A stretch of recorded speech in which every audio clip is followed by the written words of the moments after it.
రైతుల విషయంలో బీఆర్ఎస్ రాజకీయం చేయవద్దని వ్యవసాయ రైతు సంక్షేమ కమిషన్ చైర్మన్ ఎం కోదండరెడ్డి అన్నారు. గత బీఆర్ఎస్ ప్రభుత్వ హయాంలో రంగారెడ్డి జిల్లాలో 19,300 ఎకరాల భూమి రైతుల నుంచి సేకరించి ఫార్మాసిటీ ఏర్పాటు చేయాలన్న ప్రతిపాదన వస్తే కలెక్టర్ను కలిసి ప్రజాభిప్రాయ సేకరణ చేయాలని కోరినట్లు తెలిపారు. అయినా నెల రోజుల పాటు ప్రజాభిప్రాయ సేకరణ జరపకుండా ఆపేశారన్నారు. కానీ కాంగ్రెస్ ప్రభుత్వం 1 ఎకరా విస్తీర్ణం భూమికి 35 లక్షల చొప్పున పరిహారం, 20 లక్షల ఇళ్ల స్థలం రైతులకు కల్పిస్తుందన్నారు.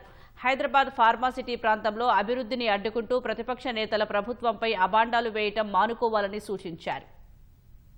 ఇక్కడ రేవంత్ రెడ్డి గారి ప్రభుత్వం అధికారానికి వచ్చిన తర్వాత 35 లక్షల రూపాయలు ఎకరానికి, అంతేకాకుండా ఇంకొక 20 లక్షల రూపాయల ఖరీదైన ఆస్తి కూడా, ఒక ప్లాట్ కూడా దానికి తోడుగా ఇవ్వడానికి రేవంత్ రెడ్డి గారి ప్రభుత్వం ఆదేశాలు ఇచ్చింది. అమలు కూడా జరుగుతాం. మీరు ఏ విధంగానైతే రైతులను అరెస్టు చేసి బలవంత పెట్టి కోర్టులకు వెళ్లి రైతాంగాన్ని ఇబ్బంది పెట్టి బినామీల పేర్ల మీద డబ్బులన్నీ ఇష్టం వచ్చినట్టుగా పంచిపెట్టి ఈ రోజు మీరు మాట్లాడుతున్న మాటలు, ఈ మధ్య కాలంలో బీఆర్ఎస్ నాయకులు ఫార్మాసిటీ మాట ఎత్తుతున్నారు. ఏమంటున్నారు మీరు? ఆ ఫార్మాసిటీ ప్రాంతంలో కాంగ్రెస్ ప్రభుత్వం రియల్ ఎస్టేట్ వ్యాపారం చేసుకోవడానికి ప్రయత్నం చేస్తుంది అనే అభియోగం చేస్తున్నారు.